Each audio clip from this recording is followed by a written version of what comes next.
Every now and again, a serious philosophy sweeps belatedly into intellectual fashion, usually as a result of some particular set of circumstances.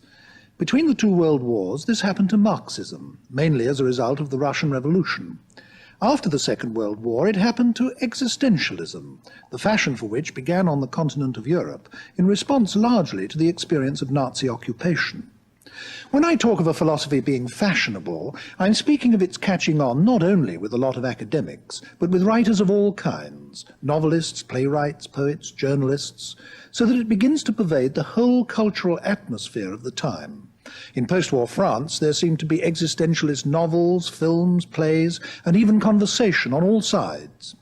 The most famous name associated with that development, both then and now, is that of Jean-Paul Sartre. But the existentialism of this century really began, not in France, but in Germany, and in the period following the First World War. And in serious terms, the most significant figure of the movement is not Sartre, but Heidegger. That's to say, there's virtual unanimity among students of modern existentialism that Heidegger, as well as preceding Sartre in time, is the more profound and more original thinker. So, in this program, we're going to approach modern existentialism chiefly through the work of Heidegger, though later on we shall have a bit to say about Sartre and how he fits into the picture. Martin Heidegger was born in southern Germany in 1889 and lived in the same small area of Europe for virtually the whole of his life. He studied under the famous philosopher Husserl before himself becoming a professional teacher of philosophy. In 1927, at the age of 38, he published his most important book called Being and Time. He was to live for getting on for another half-century after that, and he wrote a great deal more, some of it very interesting. But nothing else of his was ever to be as big, or as good, or as influential as Being and Time. It's not an easy book to read, but we have here to talk about it the author of what I think is the best of all introductions to existentialism for the general reader, William Barrett, professor of philosophy at New York University and author of that excellent book, Irrational Man. Professor Barrett, if you can imagine for the moment that I'm somebody who knows absolutely nothing at all about the philosophy of Martin Heidegger, and you were going to start setting about giving me some basic idea, how would you begin? I think I would try to locate the man in his historical context to begin with. It would be a little bigger context than the one you indicate, namely it wouldn't be measured in terms of decades, but centuries. And I'd try to locate him first in relation to the whole epoch of modern philosophy, which begins with Descartes. It was rather interesting to place him in that context because it relates him and differentiates him from other philosophers in the 20th century. Now, as you know, Descartes was one of the founders of the new science, that is, of modern physics. And part of his scheme for launching this science depended upon a certain kind of split between consciousness and the external world. The mind schematized nature for quantitative measures, for calculation, for the purpose of manipulating nature. And at the same time, the human subject, the consciousness doing that, was set off against it. So what came out of it was a certain kind of dualism between mind and the external world. Now, most philosophy, nearly all philosophy in the subsequent 2 centuries, accommodated itself to the Cartesian framework. At the beginning of this century, a number of philosophers began to feel that, in some sense, it was uncomfortable. And we find that a kind of revolt or rebellion against Cartesianism takes place among different schools, both in England and on the continent, as a matter of fact, with the American pragmatists too. Now, Heidegger is one of those rebels against Descartes. And if you stop to think of it, in this rebellion against Descartes, I think we would get the key idea of Heidegger's philosophy with which I would want to start educating somebody in the philosophy. Let me make sure Yes. that, so to speak, Yes. we're together up to this starting right. point. What you're saying, in effect, is this, that with the development of modern science, which really began in the 16th century, we get the development of the assumption that there is somehow a split in reality between subject and object. Yes. There are humans observing the world, and there is the world which they are observing. Right. And this dualism, this assumption that there is a division in reality between subject and object, Yeah. goes all the way through our science and all the way through our philosophy, though in fact, contrary to what probably most Western men and women suppose, it's really a view of reality which is peculiar to the West and peculiar to the last 4 or 5 centuries. Right. Right. Now, Now it's an uncomfortable view because there is, in some sense, we don't live with this view. I don't consider you as a mind attached to a body, or I don't consider that I'm conscious of you there, but I infer your existence. Your existence is doubtful. In ordinary life, we move back and forth between mind and body in perfectly recognizable fashion, without proposing to ourselves any particular philosophical puzzles in these transactions. So that it becomes somehow contrary to our ordinary feel of things to proceed in this way, as if the mind and the external world were set off against each other in this way. And this revolt against dualism, I think, is one of the features of 20th century philosophy. And Heidegger has his own mode of dealing with it. I think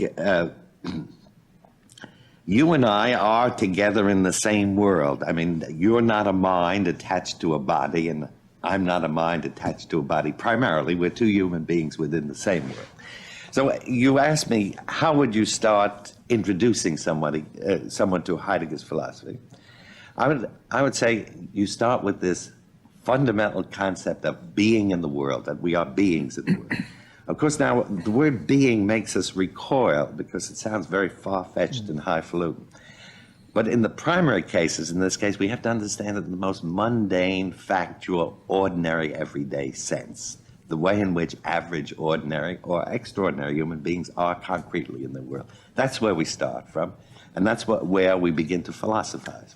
May I say that I find this a very congenial starting point, because the notion that reality is split between observer and observed, or subject and object, isn't something that ever presented itself naturally to me. It was something I had to learn, so to speak, in school or as a student. And at first, I thought it a very strange idea.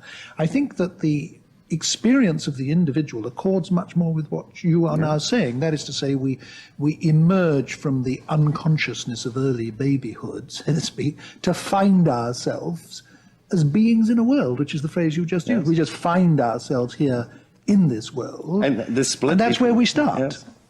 Well, the split between subject and object doesn't appear in philosophy until you get really at formulating Descartes. It's unknown to the Greeks and the medieval philosophers. Oh.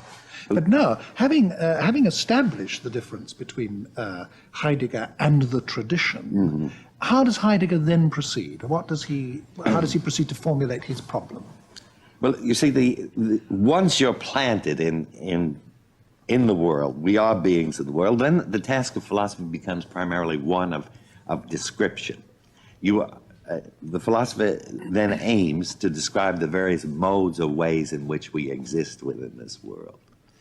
Now, in this respect, you see, Heidegger's approach is a little different from some of the anti-Cartesian rebels in British philosophy, let's say Moore or Wittgenstein, who start with very definite problems of knowledge and perception. How do we know the external world and so on? Now,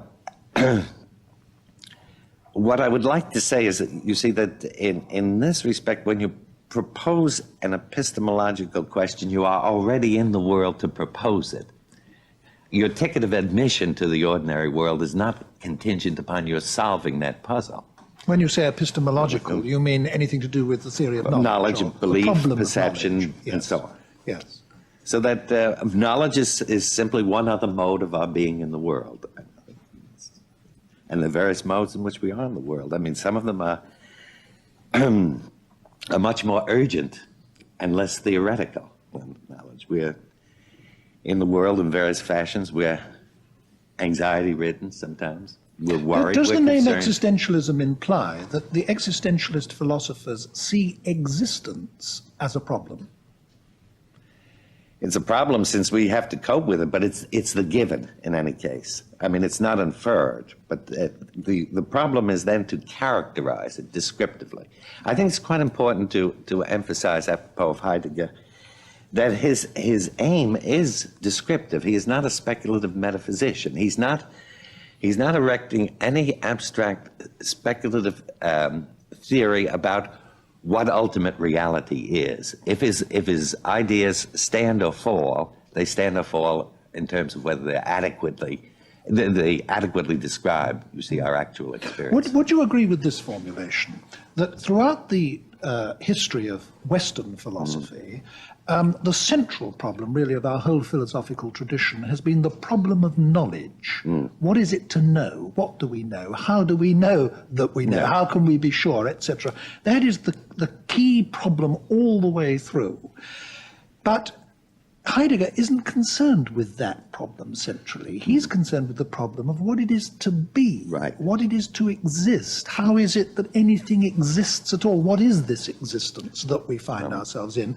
And that's a quite different kind of problem, isn't it? Which Exactly. fascinates some people, but I think is hard for other people to get hold of because it's unusual in a sense, It is unusual. in our tradition. But I'd like to point out that the preempting of the central role in philosophy, the problem of knowledge, is really something which has characterized philosophy more or less since Descartes. I mean, it was discussed by earlier philosophers, but it did not have quite that absolutely central place that it had after Descartes. So in some sense, it's a return. Heidegger thinks of himself in some sense as a follower of the Greeks. That's why the Greek But tradition. you say that what Heidegger is trying to do is to give a description of the reality in which we find ourselves, to give a description of being, of existence, of what there is. Human existence. Human existence. But, I mean, a layman might ask, well, what's the point of this? I mean, we have this existence, here we are, we're living it, it's in a sense all we have. What is the point of describing that which we are already having, or that with which we are already utterly familiar? What can a description of this give us that we haven't already got? Well, it's the familiar that usually eludes us in life. I mean, what's before our nose is what we see last. It's true that the features of human existence which he describes are in many ways commonplace when you get through with his analysis, but you haven't seen them quite in this way before. And I think it's the case that people don't see what's before them. They look past it or look through it in one way or another. And adequate description of experience would, in some sense, enlighten our eyes to what there is, and which is not easy to see in all cases. Well, now, does this mean that there is throughout Heidegger an emphasis on the everyday, on the Yes, ordinary, the on beginning. the familiar? Yes, in its familiar things, but there's also an emphasis on the extraordinary, the unusual.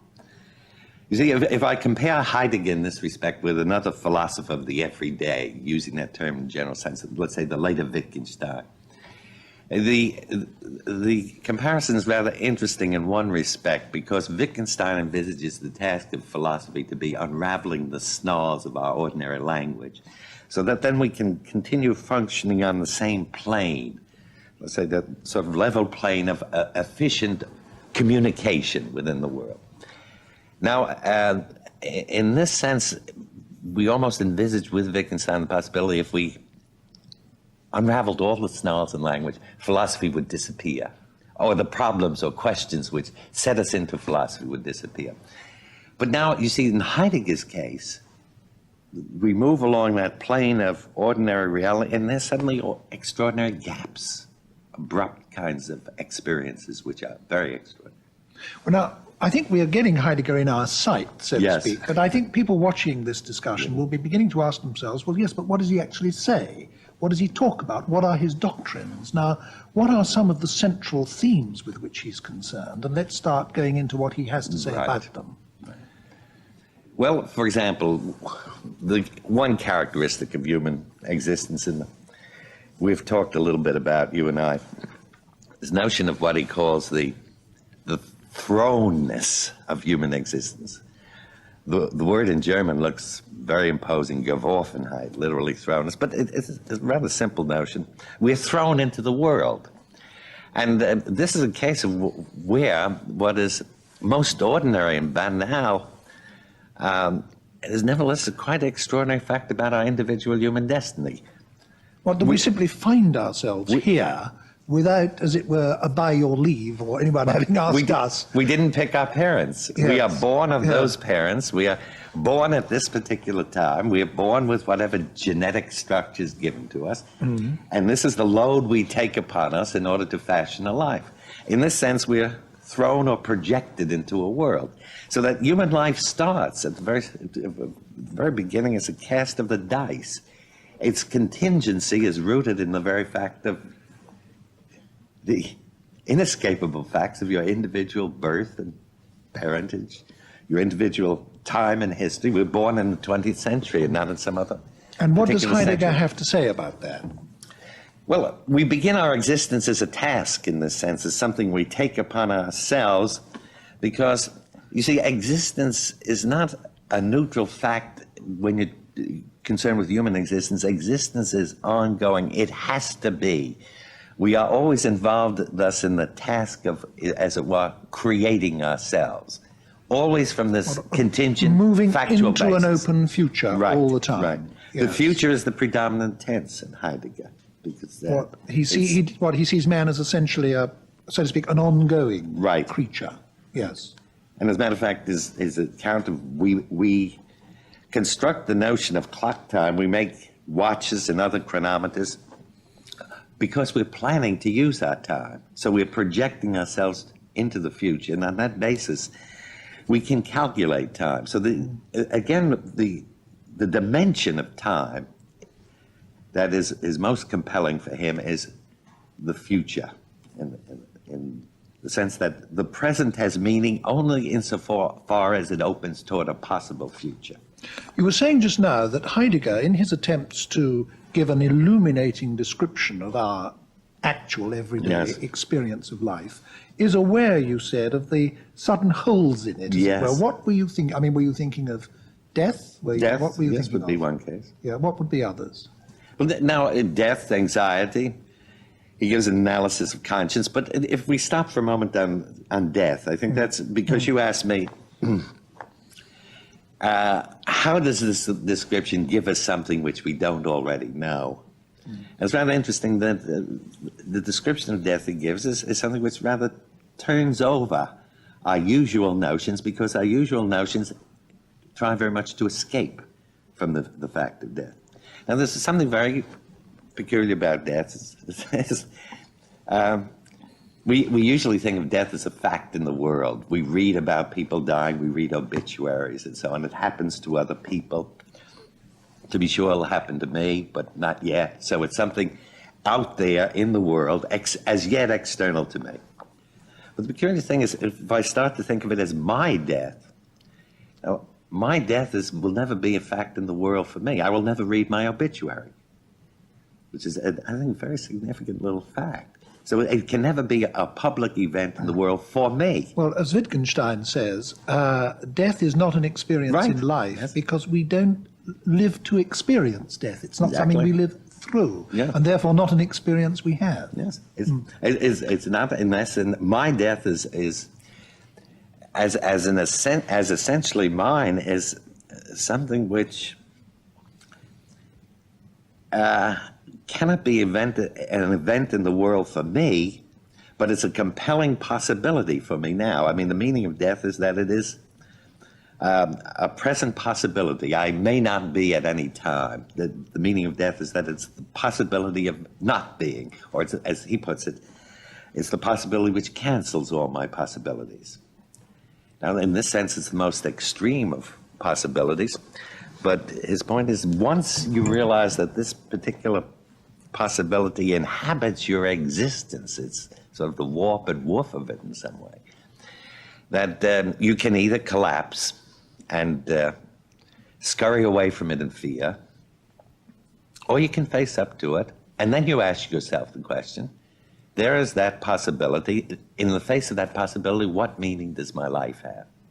See, I think for Heidegger, he would agree with Tolstoy that the fundamental, or at least at this stage of Heidegger's thinking, he would agree with Tolstoy that the fundamental question that the philosopher, as well as every man, has to put is this: since there is death, what meaning does my life have? And that, I think, is where suddenly, if you think of death as this interior possibility, it takes on a new dimension from what it ordinarily carries. You see, when we refer to so-and-so died and so-and-so died and so on. I must say again, this is something that I find deeply congenial. Although I was trained in philosophy in an entirely different tradition from this, everything you're saying makes very much sense to me. Yeah.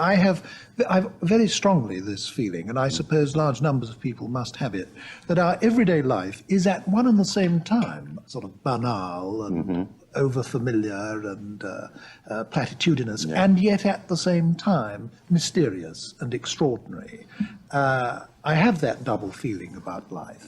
And I certainly have very strongly the feeling that in the face of death, one wants to seek some meaning in one's existence. Now, having reached this point, does Heidegger call in aid a traditional religious explanation of existence, or what does he do? No, he has no answer. All he's pointing out is the structure of human existence, or the framework within which one has to pose these questions. He's showing that this is a dimension of human existence which has to be faced. What answer you give to the question, what meaning do I have, will depend upon the particular individual. I mean, Heidegger has no ethics in this sense. One feature of human life which he does draw a great deal of attention to, in addition to this, what you called Geworfenheit, the fact that we are flung into it and find ourselves in the middle of it, is the finitude of it, isn't it? I mean, not only do we just kind of wake up in the world and find ourselves here, but the whole situation lasts a very short time. I mean, we've scarcely got used to finding ourselves here, then it all stops again. And the fact that it all stops again is, for most human beings, as you were just saying, very frightening and very alarming. How does he recommend that we proceed from there? No recipes. The point is, he points out that whatever decision you take to give your life meaning or to encounter death, it is the human condition that must be faced in one form or another. And perhaps, I mean, he doesn't say this, but there's suggestion of Tolstoy and others that perhaps all philosophy is a response to this question of death. Socrates remarked that all philosophy is a meditation on death, which we might interpret liberally in this fashion, that man wouldn't philosophize if he didn't have to face the fact of death. If we were all Adam living eternally in the Garden of Eden, we just saunter along and ruminate about this or that, but not any serious philosophical issue. One thing that Heidegger and the existentialists face, which I think previous philosophers didn't face, is the fact that our knowledge of death induces anxiety. It's terrifying. We're frightened when we try to look in the eye the fact that we are going to die. And so anxiety in the face of our own finitude or mortality becomes one of the central themes of existentialist philosophy, doesn't it? And I think it's important to see that this places what I consider fundamentally a sound and healthy assessment on the fact of anxiety. Anxiety is sort of led a checkered career in modern culture. I mean, it became fashionable a few decades ago. Remember when Auden wrote his book, The Age of Anxiety? Well, it seemed to be the thing that was fashionable. It was the in thing. People went around cultivating their anxieties and so on, which is rather silly, because if we've followed our previous description of death, we realize that anxiety is there anyway. As a matter of fact, anxiety is simply our human existence in its contingency coming to the level of consciousness. It is the sheer contingency of human existence sort of vibrating there through it. On the other hand, you see the other modern attitude, which is partly the result of our being a technical society which commands certain instruments. We have a command of drugs or remedies of various kinds. We imagine that there should be some instrument or means by which we can simply press a button and get rid of our anxieties, that they're not something which have to be faced and lived through.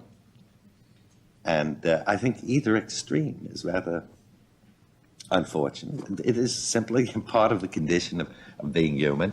And in a certain sense, at one point, Heidegger says, well, there are all sorts of modes of anxiety. And in some forms, it has the kind of peacefulness of a creative yearning. If we weren't anxious, we would never create anything.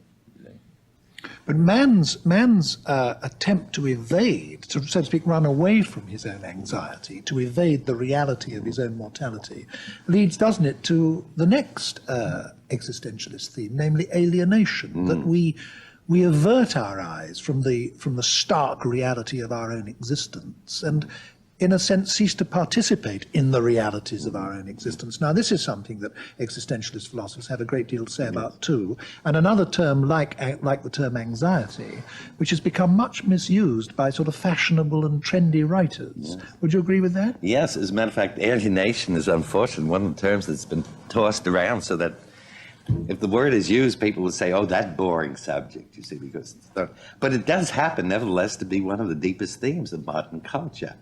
And it preoccupied Hegel, Marx, and I think it's been a main item in contemporary literature of the 20th century.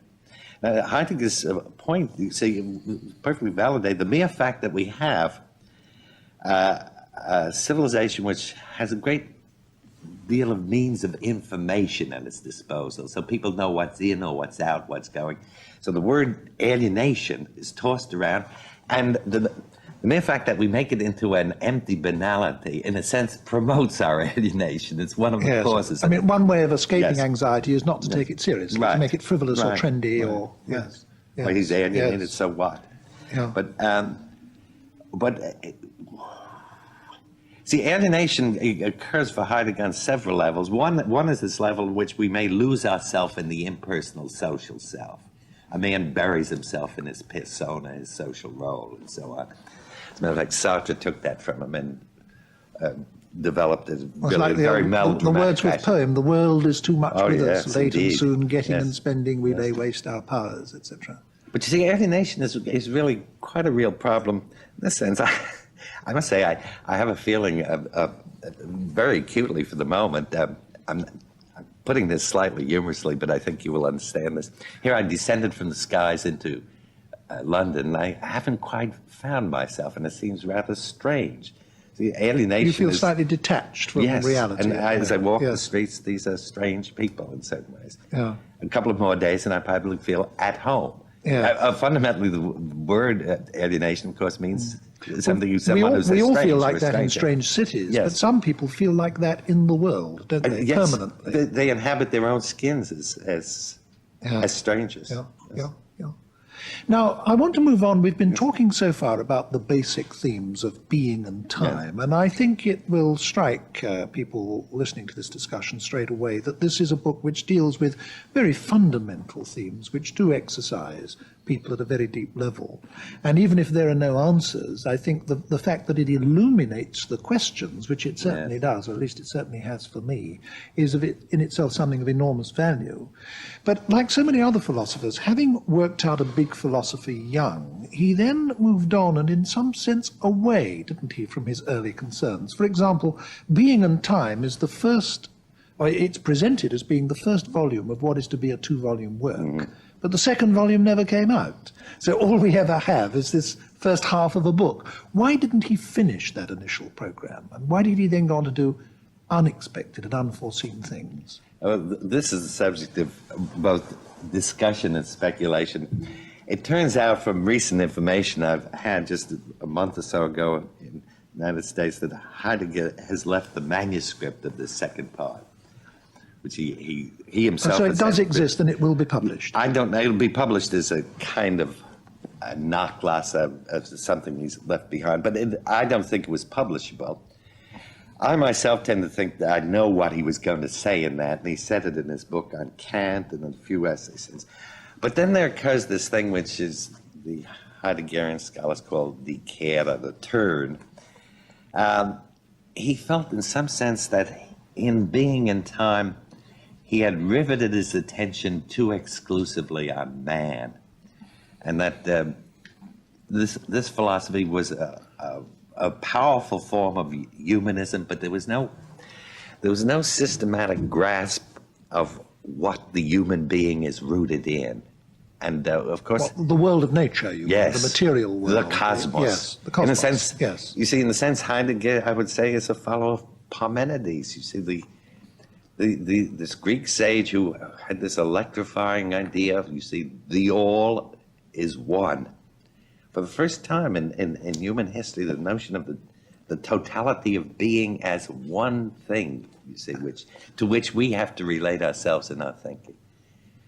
And Heidegger's written about Parmenides, but now in this sense, he feels that precisely what has happened with modern culture is we've lost those cosmic roots in a way, that we've been detached from this sense of our connection with the whole or the all. Why should this have happened specifically in modern culture? Isn't it part of the human condition as such?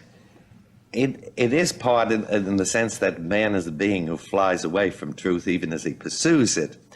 But I think one of the reasons it happens specifically in modern culture is, of course, we build up a much more intricate technical society. We're more encased in the sheer human framework of things than people were at one time. Simply because we live in a much more complex, complicated We live in an surrounding. air-conditioned nightmare, to borrow the term of Henry Miller. But we live more and more in a man-created environment, if we consider it all down the line, from our air conditioning to everything else. And our urban complexes, I mean, I can't help but think, coming to London, that London is a very different city from Shakespeare's London, which existed that much closer to the countryside. You could probably, very shortly walk out. And so on. Well, what are the main themes, then, of the later Heidegger, as distinct from the earlier? Yes, well, you see, the later Heidegger is not systematic, or not even systematic in the way in which he attempts to be in Being and Time. The later Heidegger is primarily, or not primarily, but very centrally concerned with the problem of poetry and art. And in some sense, you see, and the problem of technology. Heidegger feels that, or felt, since he's dead now, one of the tasks of philosophers in this period is to try to think through what technology involves. He felt that, I think, modern thinking is either too superficial, too inauthentic with regard to the subject of technology. You know, on the one hand, you find people very flippant attitude, they're against machines, or they're for technology. It makes no sense, he said, for man at this particular juncture of history to be for or against technology. We're obviously committed to technology. I mean, if you removed it, the whole thing would collapse. We are. That's part of the stake of our existence. It's part of our gamble. On the other hand, you see, there is a point which I think the atomic bomb has brought forth for human consciousness generally, that technology has drastic possibilities. Hitherto, people have protested against it as local nuisances or causing unemployment, sabotage, and so on. But the notion that suddenly mankind could self-destruct suddenly showed us the fearful possibilities within the technical complex. And now Heidegger was concerned with thinking through where in the historical destiny of man the roots of his technical being lie, and where it may possibly be carrying him, you see. But how does his concern with poetry relate to his concern with technology? Unless he sees these as two opposite sides of the same kind. They are opposite. Yeah. Because the thing, well, as you well know from other branches of contemporary philosophy, there's a certain disposition on the part of some philosophers when they're examining language to treat it as a calculus. It's an instrument which can be manipulated and controlled. It's a formal calculus and so on. And in this sense, this represents an extension of technical thinking, you see, even to the domain of language. Now, the thing about a poem, in Heidegger's view, is that it eludes the demands of our will. The poet cannot will to write a poem. He cannot will it. It comes. And actually, we as his readers can't will our response. We have to submit to it and be passive to it. You see, what Heidegger connects the technological center of this civilization is with its Faustian will, which becomes eventually the Which goes Nietzschean right will, back the will again to to power. man's determination to Right. master nature, Right. which is the basis of our whole modern Exactly. culture, modern Exactly. technology, modern science, and so on, which Yes, he I is would- in rebellion against. And I think the key quotation here would be Francis Bacon. We must learn, who is really a prophet of the new science in this respect. I always think of Bacon in this respect as being a publicity man for the new science, but a publicity man of genius. He says, we must put nature to the rack to compel it to answer our questions, which is a very dramatic way of endorsing the experimental method.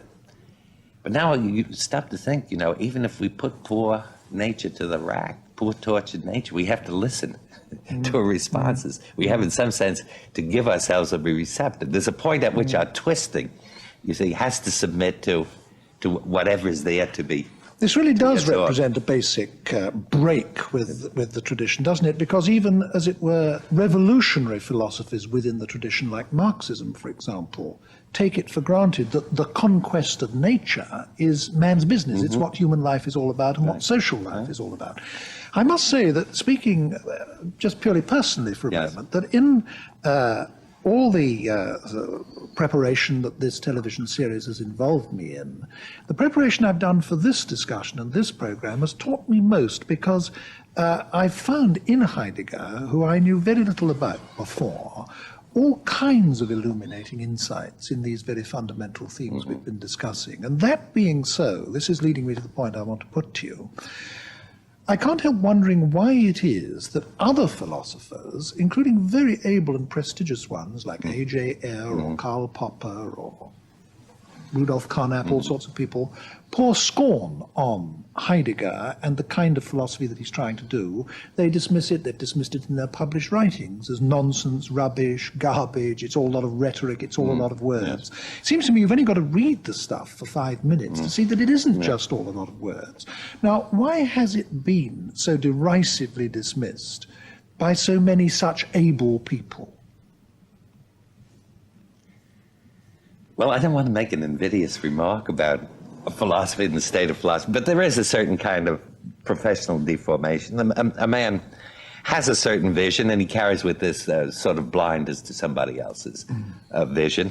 I think one of the things is that Heidegger's vocabulary, you see, is initially rather jarring, and but I think if you read him in German, he writes a fairly straightforward German, and certainly if you compare his German prose with that, let's say, of Hegel, it seems to me Heidegger's lucidity itself.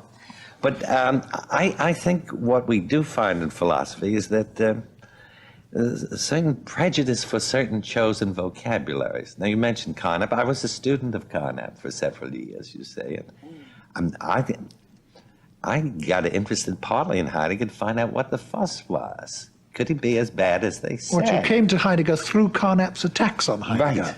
Yes, yes, And yes. And when you read Heidegger, you discovered that I he got wasn't as bad interested, as they yes. said. Yes, yes. But- So, Professor Barrett, when I was introducing this program, I promised our viewers that we would say something about Sartre. And I think that before we come to an end, I really do want to ask you if we can move on to him just Yes. for a moment. Although Sartre has become, as it were, the most famous existentialist, his is the name that most people associate with existentialism, he's not as original a thinker as Heidegger, is he? But nevertheless, he has made a contribution. What would you characterize as being Sartre's main contribution? Well, there are a number of ways which characterize that, but I'd like to contrast them first. Perhaps that might point the direction which his contribution has come. You see, Sartre's big book, his major philosophical work, and I personally think, by the way, some of his novels and plays are more important than any of his philosophical writing, but I think he's still a philosopher of considerable brilliance. But his major work is called Being and Nothingness. It's a gigantic misnomer. It's not about being, and it's not about nothingness. Sartre doesn't have much of a feeling for being. Whatever one may object to in Heidegger, one has to acknowledge that man is really saturated with the sense of being in some sense. What Sartre's book is about is really the kind of melodrama of two Cartesian consciousnesses. And naturally they are Cartesian because he's French. Every Frenchman is a Cartesian, I think, when he's pushed far enough. And these two consciousnesses never understand each other. That is, they are two subjectivistic minds who misinterpret each other. I, as subject, impose upon you and convert you into an object and so on, and you reciprocate. And so this fiendish dialogue of misrepresentation goes on, and misunderstanding and so forth. In the end, it becomes impossible for us to communicate sincerely. This big book of Sartre is really a book on the problem of sincerity, which is the staple, I think, of French literature, from Montaigne right through Molière and Proust and so on. Now, but to come to you see, Sartre's then most famous positive doctrine is its notion of liberty, and it's the doctrine which actually, I think, caught on most in the public eye. That as human beings, we have an absolute and total freedom. Nothing prevents us at a certain moment from doing some very precipitous and dangerous thing. I am in the literal sense free now to take all my clothes off or go and jump out of the window, or I can actually do these things. Yes. And one thing Sartre keeps stressing is that by pretending that I am not free to do them, I'm falsifying the reality of my own situation. Yes. So I stand on a precipice at any moment and I can hurl myself off it. And in this sense, the characteristic of this total freedom is that it's vertiginous or dizzying. And he carries through this metaphor of standing on a cliff and having this dizzy sense of being able to cast yourself down. Nothing prevents you. Isn't he right to dramatize in this way the fact that the realities of choice which we have in life and the realities of freedom that we have in life are in fact much greater than we ourselves wish to face for most of the time? Except now, here's where you see, I think, Heidegger has an insight which is beyond him in this respect, because the individual who hurls himself into this precipitous choice may, in tearing off in that sudden direction, remain utterly as blind as when he started. You see, it's rather curious that Heidegger's view of freedom is a very quiet one and subtle and soft. Our fundamental freedom is the freedom, if we can manage it, to become open, to let truth happen. And most of us in our lives are shut off in our personal lives in one way or another, doesn't matter which, from truth in our dealings with other people. We have resistances which can't be breached and so on. But sometimes there is a fissure in this wall that shuts us off, and we are able to let be. We no longer seek to compel. You see, the whole of the later Heidegger is really a prolonged attack on the will to power as characterizing Western civilization. An attack on this urge we have to dominate nature, and even, dominate our environment. And even dominate our own personal lives or dominate other people. The view being that you only really understand reality when in some sense you submit yourself to it. Summing up, Professor Barrett, taking Heidegger and Sartre, and indeed the whole existentialist tradition together, if you were asked to say, well, now, what contribution has this made to human thought in our time, what would you stress?